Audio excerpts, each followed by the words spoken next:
Assalamualaikum बच्चों, Dr. Kamran Ali here. This is the third video, and finally, I am showing you the write-up based on the text A and B, and based on the question which I showed you in my first video, right? In my second video, we talked about evaluation, development of arguments. Now, this is the third video in which I'm showing you the write-up, the outcome of whatever we have been doing, right? Okay तो हमने email लिखनी थी। आप यहाँ देख सकते हैं कि हमने फॉर्मेट यूज किया है to from and then dear editor, क्योंकि ये एक फॉर्मल ईमेल है। अच्छा, ईमेल्स के हवाले से ये बात ध्यान में रखिए, फॉर्मल भी हो सकता है, इनफॉर्मल भी हो सकता है। यूजुअली ये समझा जाता है कि ईमेल्स इनफॉर्मल होती हैं, ऐसा नहीं है, ईमेल्स फॉर्मल भी होती हैं, राइट। डिपेंड्स कि आपके कौन से ऑडियंस को लिख रहे हैं आप, राइट। यहाँ पे एक एडिटर को ईमेल जा रही है तो डेफिनेटली ये एक फॉर्मल ईमेल होगी, आप इसमें इनफॉर्मल लैंग्वेज यूज नहीं करेंगे, राइट।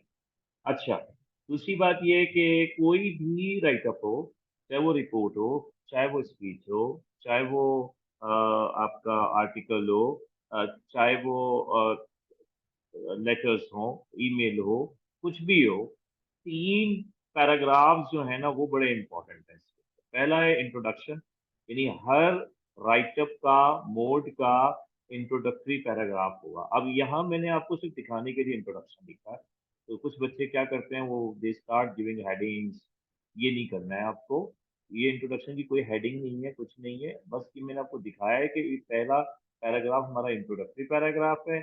उसके बाद ये जो दो पैराग्राफ्स आपको नजर आ रहे हैं, ये हमारे बॉडी पैराग्राफ्स हैं, दो नहीं बल्कि तीन है। और फाइनली ये हमारा आखिर में एक कंक्लूडिंग पैराग्राफ है। तो एक इंट्रोडक्टरी है, तीन हमारे पास बॉडी पैराग्राफ्स हैं, और finally we do have concluding paragraph. तो ये थोड़ा स्ट्रक्चर के हवाले से बात हो गई। अच्छा, पहले पैराग्राफ में चाहे अगर आप लेटर लिख रहे हैं और ईमेल लिख रहे हैं, तो फर्स्ट पैराग्राफ में आपने बताना है कि आपका राइटिंग का पर्पस क्या है, व्हाई आर यू राइटिंग। हमारा यहाँ राइटिंग का पर्पस क्या है कि हम जो है एडवांटेजेस और डिसएडवांटेजेस को डिस्कस करना चाह रहे हैं। तो यहाँ देखें, एग्जामिनर को पता चल गया कि आपको सेंस है कि ये डिस्कसिव राइटिंग, राइट। अच्छा, यहाँ तुम्हें तीन कलर्स नजर आ रहे हैं बॉडी पैराग्राफ्स के अंदर, ब्लू वाला है, ग्रीन वाला है, और ये जो हाईलाइटेड पार्ट है येलो वाला, राइट। अब ये तीन कलर्स एक्चुअली क्या इंडिकेट कर रहे हैं ये मैं तुम्हें बताऊंगा। ब्लू वाला जो कलर है ये इंडिकेट कर रहा है कि यहाँ पे हमने आर्गुमेंट प्रेजेंट किया अपना, ठीक है, based on text A and text B, right. तो यहाँ पे देखो क्या लिखा हुआ है, critics of advertising argue that adverts are different from reality. तो ये एक हमारा पॉइंट था, वहां पर हमने ये लिखा। अब हम कह रहे हैं फॉर एग्जाम्पल, तो मैंने जैसे कहा था डेवलपमेंट जब करनी होती है तो हमें एनेक्डोट देना होता है, एग्जाम्पल देने होते हैं, फर्दर फैक्ट्स देने होते हैं, ठीक है, सपोर्टिंग मटेरियल देना होता है।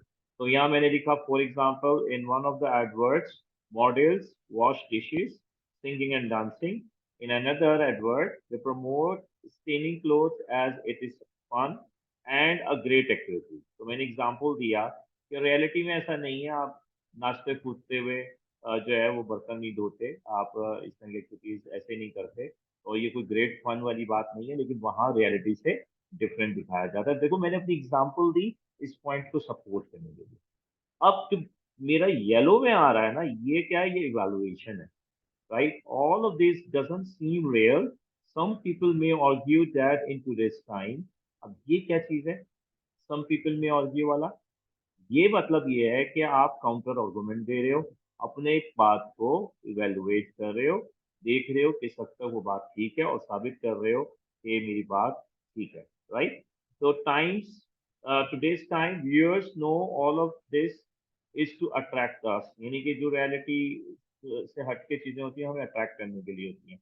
But as many studies show such adverts trick us psychologically, which I believe is unethical. तो यहाँ पे आपने उसके पॉइंट को रिजेक्ट कर दिया कि क्योंकि वो ट्रिक कर रहे होते हैं हमें इसलिए अनएथिकल है। And what about the wrong claims they make about their products. तो यहाँ पे एक और सवाल उठा लिया कि जो रॉन्ग क्लेम करते हैं वो भी ठीक नहीं है। फॉर इंस्टेंस, फिर उसकी एग्जाम्पल दे रहे हैं, chronic stains go away with one wash, such claims seem quite tall or false। अब ये देखो कहाँ क्या हो रहा है, डेवलपमेंट हो रही है, इवैल्यूएशन हो रही है, और हम अपने पॉइंट्स को भी प्रेजेंट कर रहे हैं, और ये पॉइंट्स जो हैं ये कहाँ से लिए हमने, टेक्स्ट में से उठाए, लेकिन जो एग्जांपल दे रहे हैं वो अपनी है, जो इवैल्यूएशन दे रहे हैं, काउंटर आर्गुमेंट दे रहे हैं, वो अपना है। वो वहां से बोरो नहीं किया, वो वहां से कॉपी नहीं किया, वहां से पेस्ट नहीं किया। अब यहाँ देखो हाउएवर से पता चल गया कि अब दूसरी साइड आ रही है। However sorry for the slip, however advertising is an industry now and many people make their living through it. ये पॉइंट मैंने कहाँ से लिया है, टेक्स्ट बी से, जो कि सपोर्ट कर रहा था एडवर्टाइजिंग को और उसके एडवांटेजेस के बारे में बात कर रहा था, right. The opponents may argue, फिर वैल्यूएशन आ गई, that because of its drawback it should be banned. I think it should be monitored, not banned. Everything has a flip side.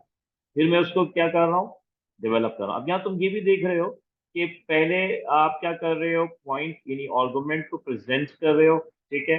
फिर आप क्या कर रहे हो, इवैल्यूएशन कर रहे हो, फिर आप डेवलपमेंट कर रहे हो। कहीं पे आप पहले डेवलपमेंट कर लोगे फिर इवैल्यूएशन करोगे, हार्ड एंड फास्ट नहीं है ये, right. Moreover, advertising connects consumers and businesses both benefit this way. If people think businesses take undue advantages, it seems true. But why not change the way adverts are made? Advertisement agencies are to be, sorry, I think the slide has changed. Okay, are to be made responsible and consumer rights should be promoted. For example, too much exaggeration may not be allowed. So once again, this is the development, right? And here we can see that some sort of evaluation taking place, but why not change the way adverts are made? So instead of banning them, right, we can change the way they are made and we can make them responsible also, right? So this is how you have to go about evaluation and development. And now, it seems your own thoughts, right, which have been, of course, which have been built on the arguments taken from the text, right? This is exactly what you have to do, and you really have to pay attention onto evaluation development part because it carries a lot of marks, right? I believe you've understood. And one more thing, that you need to have proper structure, you need to have proper language, you need to have good choice of words. All of this is also very important because writing uh, quality. Yeah, it has got 15 marks, right? And they are equally important. Apart from reading, reading is also important. Evaluation is important. Everything is important, but writing itself is very important. The quality of writing, particularly, you should have a sense of mode. You should have a sense of audience. You should have a sense of type of writing, discursive, argumentative, or persuasive, right?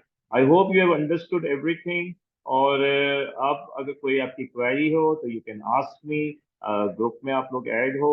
और वो बच्चे जो मेरे पास नहीं पढ़ रहे हो, सिर्फ फेसबुक पे वीडियो देख रहे हैं, अगर कमेंट में आप कुछ पूछना चाह रहे हो, कोई आपको कंफ्यूजन है, तो I would like to answer. Thank you very much, take care of yourself.